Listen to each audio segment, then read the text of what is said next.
All right, so I'm going to start with the second worksheet. We're going to start by talking about chapter 9. So if you haven't read yet, we're going a little out of order, but I think that's okay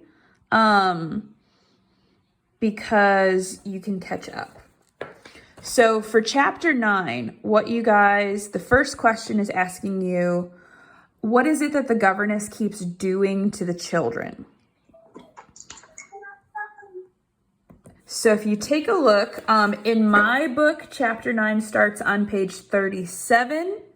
On the PDF, I'm not exactly sure. Are you guys all comfortable with Roman numerals? Yes? Okay, awesome. So like IX, right? In the very first paragraph of chapter 9, so it doesn't matter if you have the PDF or not, right in the middle, there is a line that starts with the word impulse, and it says, I found myself catching them and pressing them to my heart. Do you see that? It's like right in the middle of that first paragraph. Do you guys want to see my book?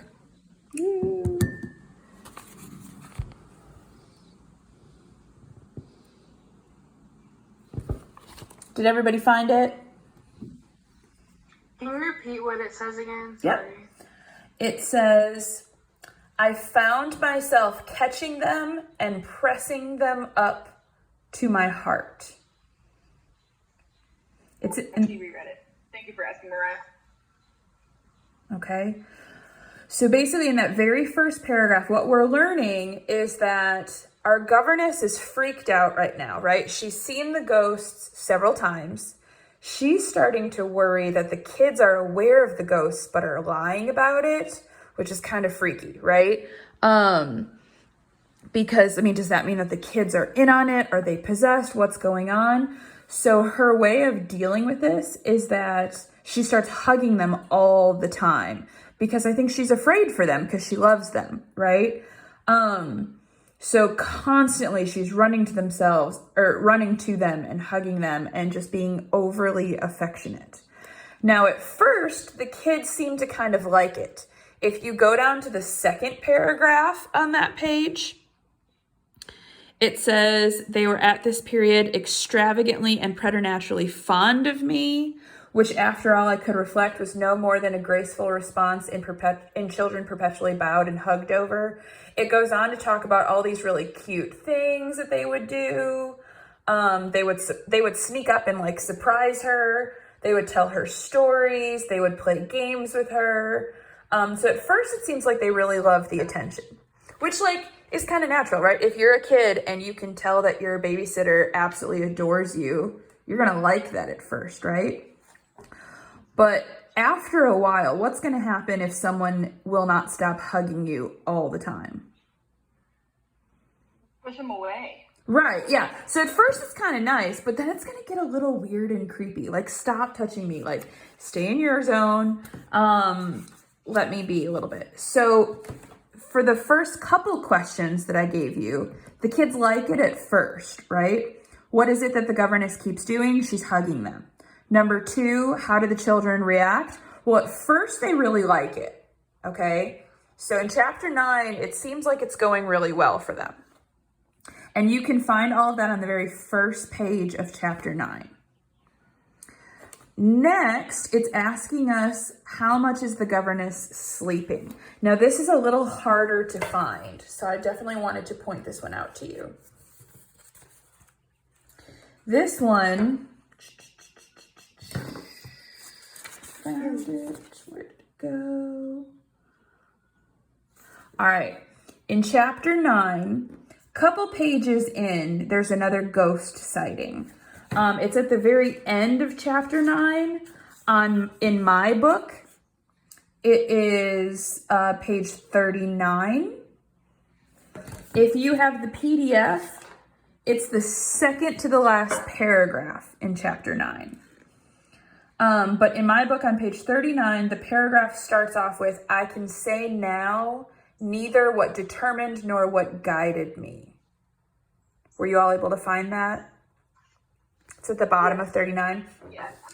Basically, right here, we see that she's not sleeping because she's wandering around at night. I went straight along the lobby, holding my candle high, till I came within sight of the tall window that presided over the great turret of the staircase. At this point, I precipitately found myself aware of 3 things. Blah, blah, blah, blah. Her candle goes out. And then she looks on the stairs and she sees someone on the stairs and she sees one of the ghosts. So it's not directly saying she's not sleeping at night, but because she's wandering around the mansion at night, we know that she's not sleeping very often. Does that make sense? Now, why do you think this matters that she's not sleeping? Because she could be hallucinating. Yes, right? If you end up deciding that you want to blame her for the death, one way that you can prosecute her is by talking about, like, she's hallucinating, but it's her own fault that she's hallucinating because she's not sleeping. You know, it's not like it's not just a mental illness or something like that, because if she's choosing to wander around at night over and over and over again, it's kind of like she's driving herself crazy a little bit. So if you want to prosecute her, I've asked you a whole bunch of questions so far, like, is she sleeping? Is she sleeping? Is she sleeping? This is why. It's because it could help you if you decide that you think she's guilty. All right. So let's see what's next. All right. So she sees a ghost on the stairs. What do you guys remember about what are the other times when she's seen ghosts? What's the first time was wasn't the first time and the second time in the tower? So the first time was for sure the tower, and who did she see up there? Quint, very good. What's the second time she sees a ghost? It's not in the tower, but it is Quint. Window, right? Yeah, that is the weirdest scene too. She thinks she sees him peering in this window, so she like runs out and peers through the same window, and Mrs. Gross sees her there. Could you imagine how terrifying that would be if you wandered into like the kitchen and all of a sudden there's this creepy person like with their face pressed up against the glass, and then you realize it's the babysitter, the governess? So super freaky. So we've got Quint on the tower. She doesn't tell anyone. Quint in the kitchen, like through the window, and she does tell Mrs. Gross then because she kind of gets caught being weird. Who else does she see? Miss Jessel, or she thinks it's her at the lake. Good. And then this is number 4, right, in this chapter right here, which is Peter Quint on the staircase.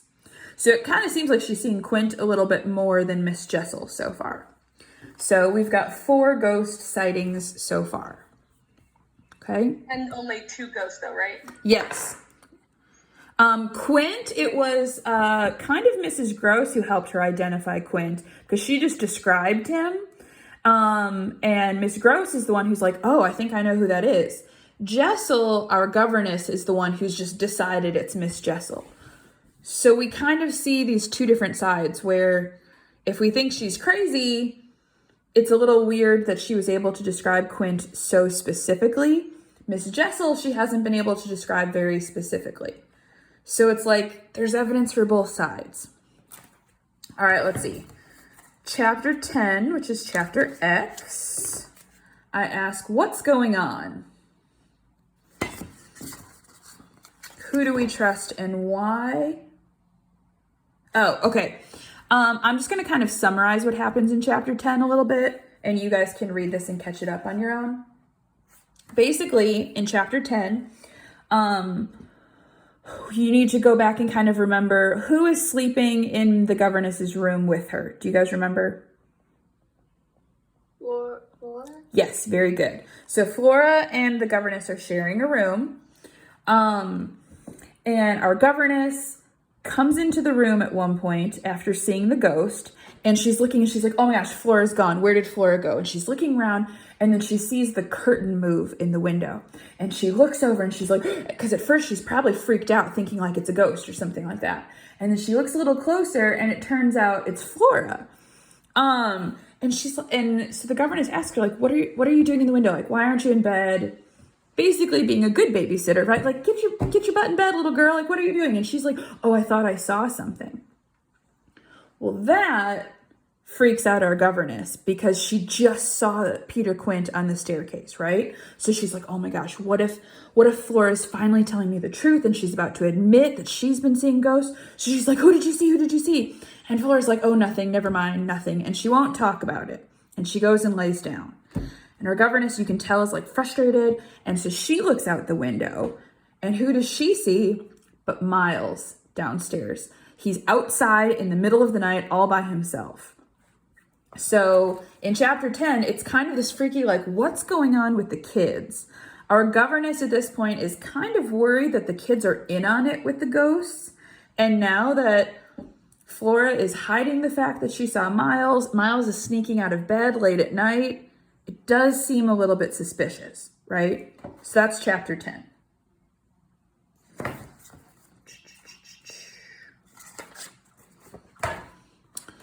Let's see. Chapter 11, I ask just like, what is your take on Miles? Because she runs out and she finds him in the middle of the night and he gives her an explanation for why he's out of bed. So I just want your opinion. Like, do you believe the little kid? Do you think he's lying? Like, do you think he's basically a good kid or is he somehow manipulating the governess? So that is just your opinion. Just have a reason for it. Okay?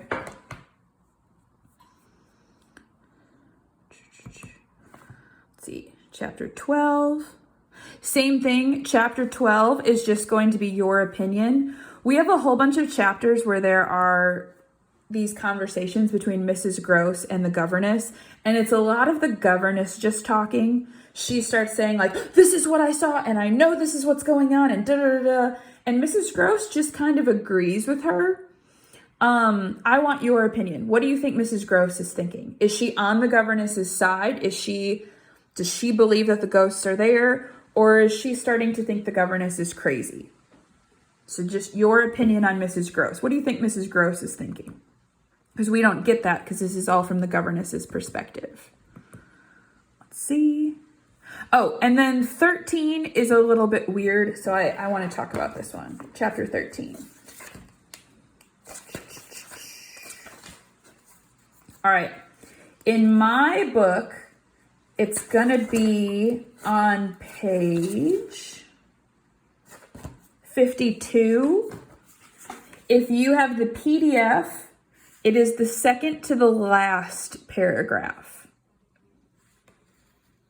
But it's towards the end. So basically find the last paragraph of chapter 13 and look at the one right above it. So I am looking on page 52. If you have the PDF, have you had time to find where it is? This is the big paragraph, or because there's like dialogue. I am going to be looking at. Oh wait, at the end of 13? Yeah, at the end of 13. No, there's no dialogue. It's just a gigantic paragraph. But I'm looking at the end of this gigantic paragraph. So basically, if you find the last paragraph of 13 and go right above that. Okay? Yeah. Okay. In my book, I'm going to start with the line at the very top where it says, as they died away on my lips. All right. So I'm right there. All right. As they died away on my lips, I said to myself, I should indeed help them to represent something infamous if by pronouncing them, I should violate as rare a little case of instinctive delicacy as any schoolroom probably had ever known.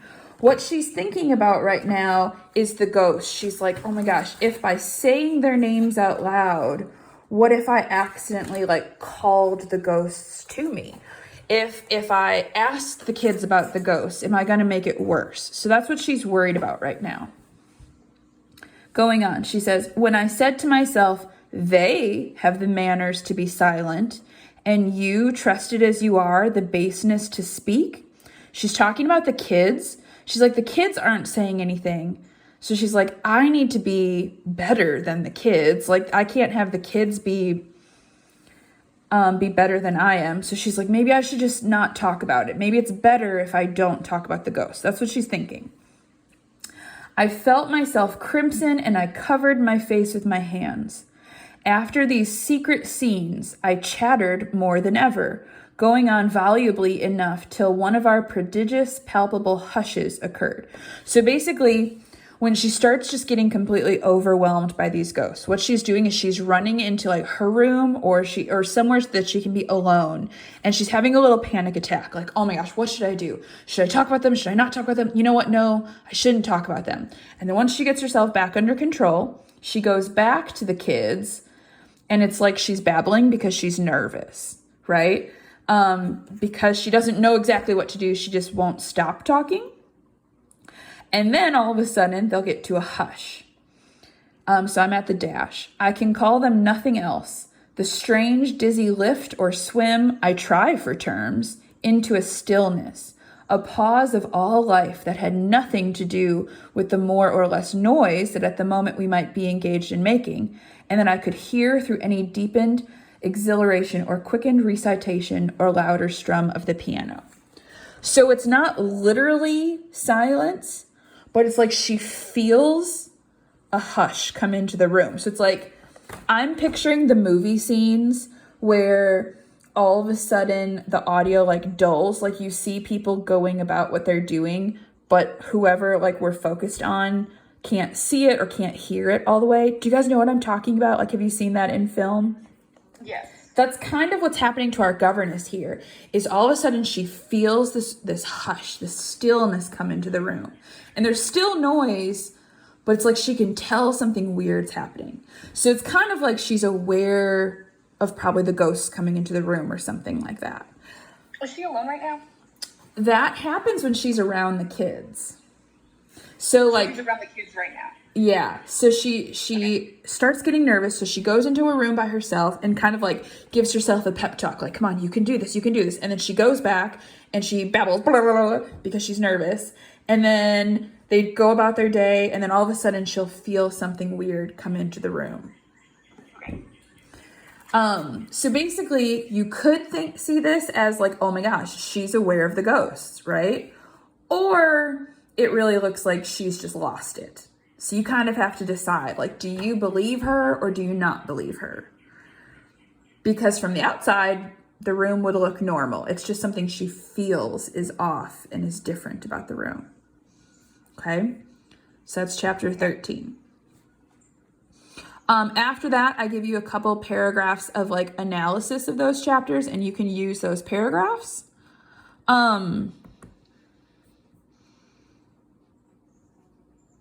Same thing with like your first couple chapters. I give you sometimes just a question about the chapter. Sometimes I give you a paragraph and your answer is in the paragraph itself. All right. So what questions do you all have about what's going on? Do you need me to summarize anything or explain what's happening in the book to you all? Or do you feel pretty confident? What else can I help you with? I don't entirely know what to ask or contribute because I haven't read enough. I only read, but I didn't know we were supposed to go 13. But I don't know, everything makes sense so far, and a lot of the questions are opinionated. Yeah. If you ever find yourself getting lost, I strongly recommend Spark Notes for this book. If you're reading this and you're like, I don't know what's going on, like the way that it's written is just so confusing, which sometimes happens, and that's totally fine. If you read the Spark Note summary first and then go and read the chapters, that way you already know what happens. You're just looking for evidence. Sometimes that can be really helpful. So I recommend that. If you ever just get lost and you're like, what's happening? Like, because she goes on such long, rambly sentences sometimes, feel free to text me, call me if you need to. But we're pretty close to being done now. So the biggest thing as you read is you have to decide, how do you feel about the governess? Do you trust her? Next, do you think there are really ghosts? What's going on with these visions that she's seeing? Because if there aren't ghosts, then you got to have some explanation. Like, why would she just make it up? So if there are ghosts, then you kind of have to think about, like, do you think the children are in on it or not? So those are kind of the big questions you have to be considering. Are the kids good? Is the governess to be trusted? And what's going on with these ghosts? So, oh, go ahead. For the, I had a question about the other page. Sure. Yeah, we got plenty of time. That was asking about like Quint being too free with Miles. Is that just like we were just making an inference, right? So what we answer is not wrong. It's just like what we believe. Yes. So I'm gonna show you where that is. Because there's a couple different interpretations. Like there's gonna be some wrong answers, but I'm gonna show you where that is in the book and kind of guide you so you can help decide what you think. Okay.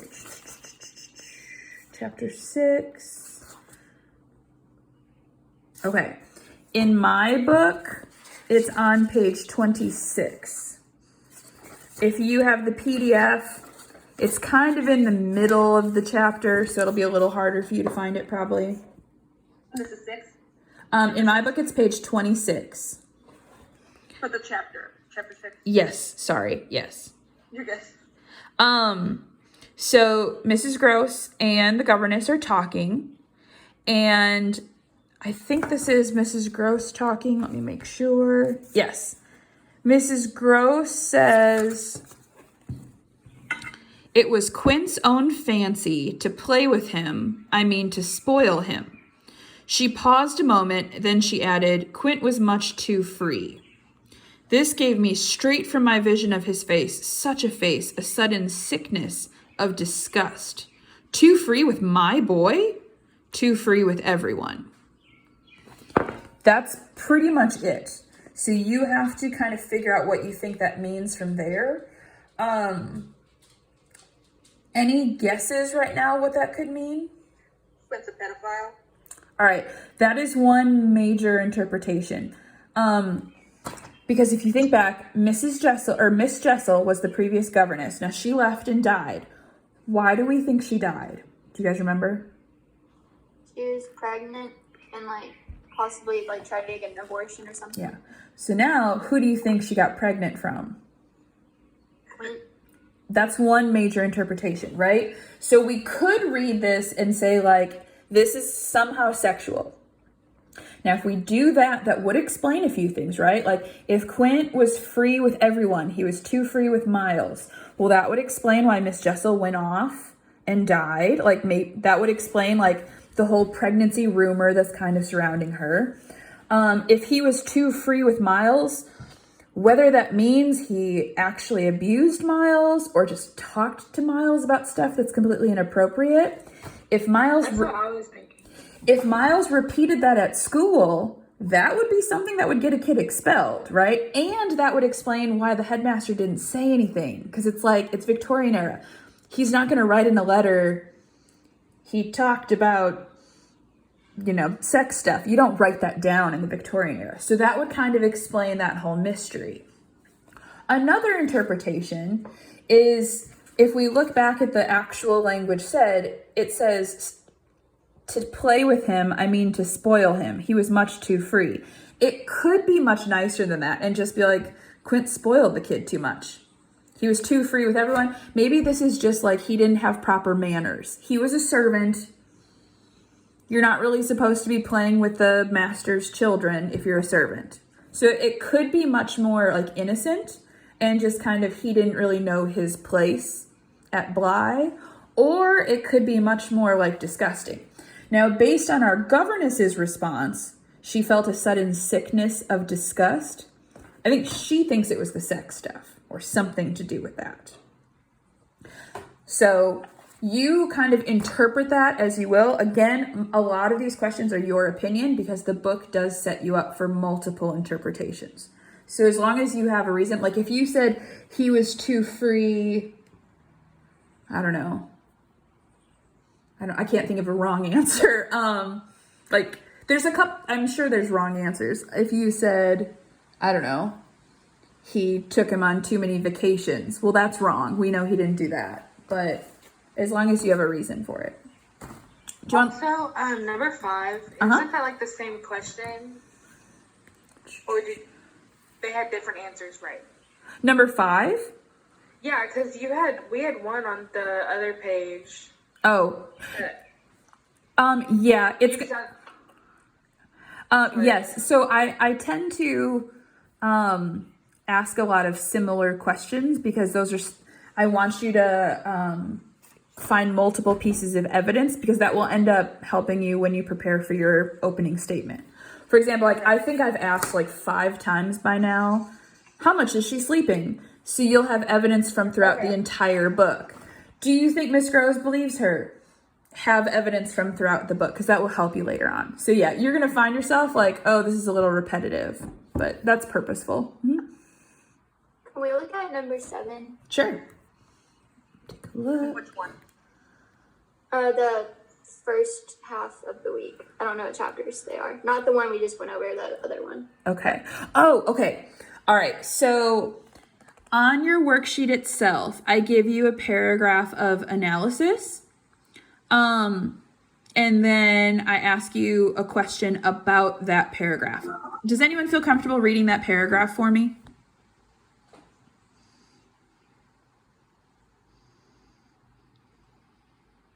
No? All right, fine. I will.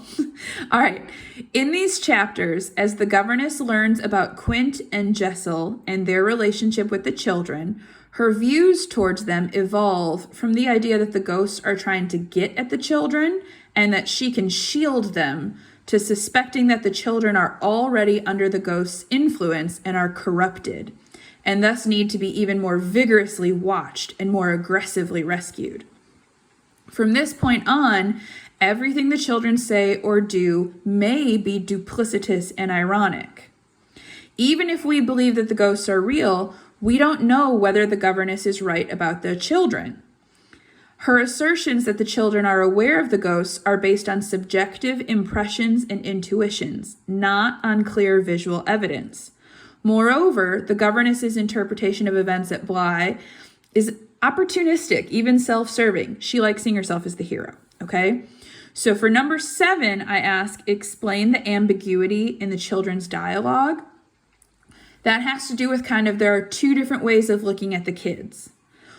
One way is that the kids are just sweethearts and everything they say can be taken at face value. However, if the children are under the ghost's influence, then everything they're saying is a lie and is meant ironically, or it's not truthful. So it's kind of like anytime we get evidence about the kids, like if the kids are like, no, I didn't see someone. Well, we could take that to mean they didn't see a ghost. So our governess is crazy because she's the only one seeing these ghosts. Or it could be that the kids are lying because they're trying to cover it up. So Could I argue that the kids are, and like the entire mansion and everybody in it is just a figment of the governess's imagination and she's dead and actually in hell and this is to make her go insane? I'm trying to think if there, well, our governess is not dead because of that opening prologue. Because Douglas sounds like something a dead person would say. Well, because Douglas knew her, remember? But doesn't he talk about her in past tense? But he met her. Well, but, oh wait, he met her while she was going through this process? He met her after this process.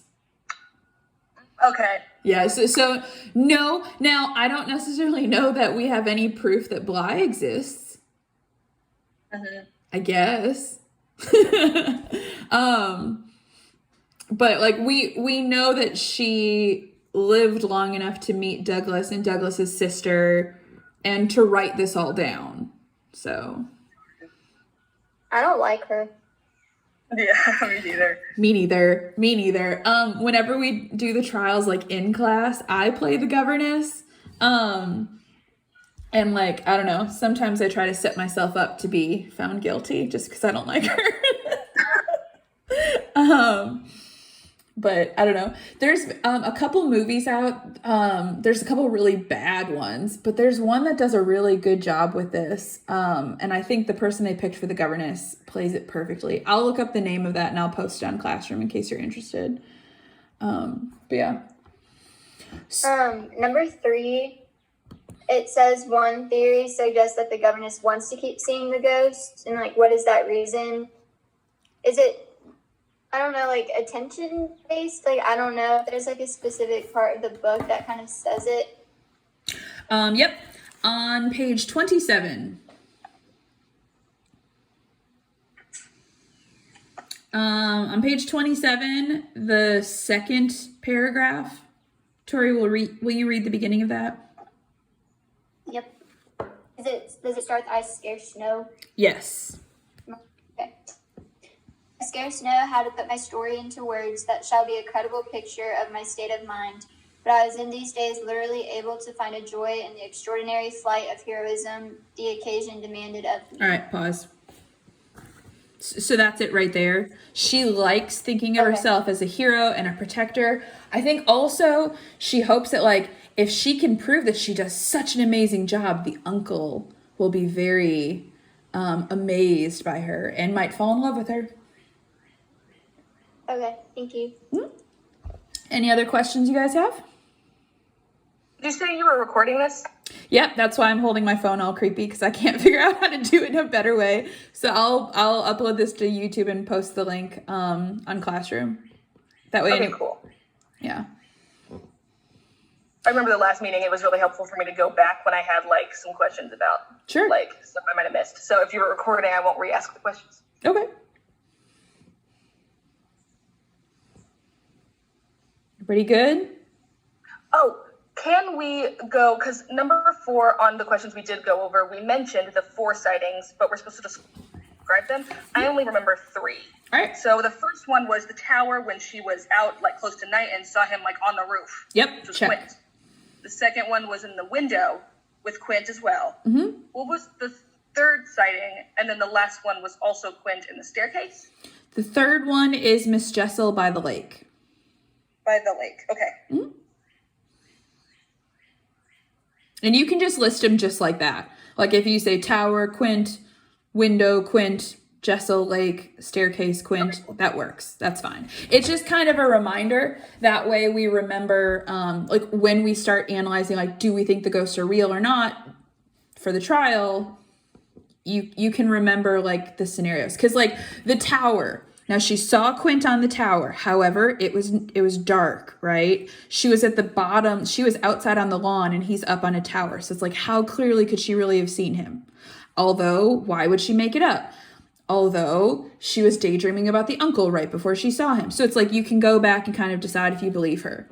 Seeing him in the window, that one's going to be a little bit harder to disprove, right? Because that's where she notices that he has red hair. That's a very specific thing to notice if you're just making it up, right? Jessel by the lake, she claims that the kids saw Jessel, but they didn't do anything that seemed really weird. So why does she think the kids know Jessel? And then on the staircase, again, it's nighttime. She hasn't been sleeping. So you can kind of decide, you're going to have to decide if you believe the ghosts are real or not. So remembering what these are will help you go back and decide if you trust her or not.